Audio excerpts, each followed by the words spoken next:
You may wonder, why did I choose end of life, death in particular? The answer to this question is simpler than you can imagine. It is because the deeds that you can provide and by your death and after death you will not be able to do something to yourself, but the product of your previous work is what will continue to provide gifts and blessings to you by order of God. The messenger of God, God bless him, said when the son of Adam dies, his deeds come to an end apart from 3 ongoing charitable acts, knowledge that people benefit from, or a righteous son who sends blessings for him. 1. Focus on how you want to die. Imagine that your life now is a road, and you are walking in it with steady steps towards an end. Take a good look on the road. Look back and forth. You will see that you are now in the middle, and the finish line is about to come. Sometimes you might think that the end of the road will come after a few minutes, but you find yourself still walking, and you will keep walking until you reach the finish line suddenly. So we do not know in fact when we die, and we do not know where we die, and we do not know how we will die, but we can at least imagine that in our minds. So let's imagine. Imagine now that you are about to reach the finish line, and you only have 1 hour until the angel of death comes to you to take your soul and end your life. What would you do in this hour? The answers will vary according to the situation of each person. There are those who will keep praying, and there are those who will accelerate to ask people for forgiveness and return their rights to them, and there are those who will contact their beloved ones to say goodbye and then worship God. And there are lots and lots of acts that could be carried out in this case, but at the end all the cases are itemized under one category: your relationship with God and your relationship with people. So now let's fix our relationship with God and our relationship with people until we die in peace and reassurance no matter where and no matter when. 2. Draw a big picture of your life first. In the previous step, we drew the end point. As for the starting point, it is the time and place where you are right now. Now you should paint the big picture for your whole life. First, imagine that this world is without any obstacles, and you can do whatever you want. Close your eyes and imagine yourself doing something, and take a deep look.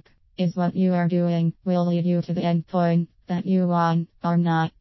For example, you might see yourself as a doctor who have invented a cure for cancer and helped in the treatment of hundreds of people living with this serious disease of all countries all over the world, and became a famous doctor too, and got the Nobel Prize, and etc. until you reach the end point when you are dying for God. 3. Repeat drawing the big picture of your life more than once. At varying times, keep repeating the drawing of the big picture of your life more than once. Perhaps for the first time, you will see yourself as a doctor, and the second time, you might see yourself as a pilot, and the third time, you may see yourself as a businessman, and you may see more than one picture. But the picture that you want to be will be repeated each time, on purpose and unintentionally. You will feel so happy inside you when you imagine yourself in this particular image. Because the human mind does not differentiate between reality and imagination. Yes, my brothers and sisters, the mind considers imagination as reality, and every time you draw to yourself an image, you present it to your subconscious mind like a fact or a reality, and it is recorded in the subconscious mind every time with your reactions and what you feel. 4. Find the picture appropriate for you. It might take days, months, or even a year to choose the picture you want. How fast you choose your picture doesn't matter. What matters is that there should be intense love link between you and what you want to achieve. I advise you to meditate for half an hour a day. Take yourself to a calm place, free from disturbance. Remain alone. Hold a pen and papers. Write down everything that comes to your mind, no matter what. Know for sure that no one else will paint your life for you, and make sure you will conclude the big picture of your life automatically after several sessions contemplating and imagining your life, because the human mind has the ability to conclude. Try until you reach the appropriate image where you want to be for the rest of your life. You may take some time in these steps, no problem. Don't ever think about obstacles at this stage.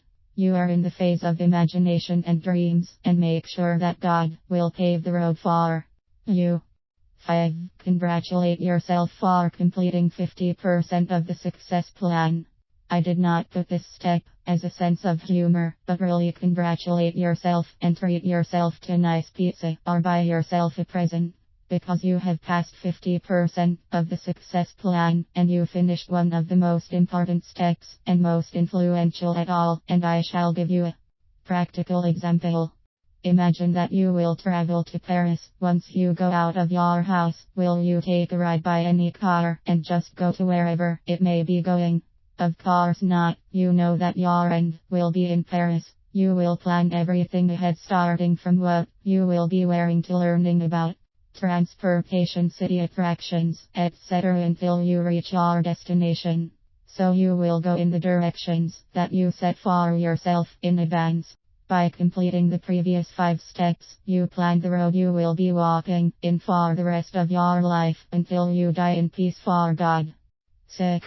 Divide your life message into big goals. The big picture that you painted in the previous steps is your message in life, and now you need to divide it into big goals.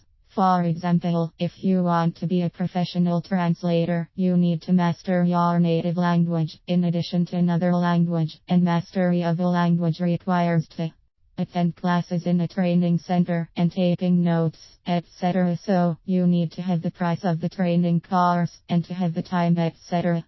7. Arrange goals in a descending order, from the most important to the least important, and learn about what it takes to achieve each one goal. Now you have several big and different goals, and now you have to arrange all of these goals to start with the ones that you should be completing at the present moment, and so forth for the rest of goals. Then start to learn about what it takes to finalize each goal with excellence. 8. Start taking your goals into action one by one, each according to its conditions. Start achieving the first goal with all of its conditions to achieve. Do not drag your heels, but go like the wind smoothly and fiercely to achieve your goal for God, and make sure that God will help you along the way. Whenever you are done with an objective, go for the next one. You can divide the big objective into small stages and finish these stages one after, and thus you will achieve your goal successfully. You can, of course, achieve more than one target at the same time, but this requires you to good planning of time and strong determination to complete what you've plotting. 9. On the way, there might be sideways.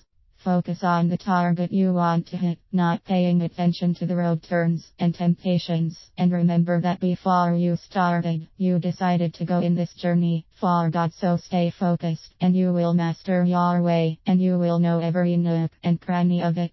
You might learn about shortcuts by asking experienced people of a certain subject who tried the same way before and succeeded, and beware of asking someone who has no experience and take his advice. Also, you can seek help by reading books about what you want to build a great knowledge about your goal and your way. 10. Trust God.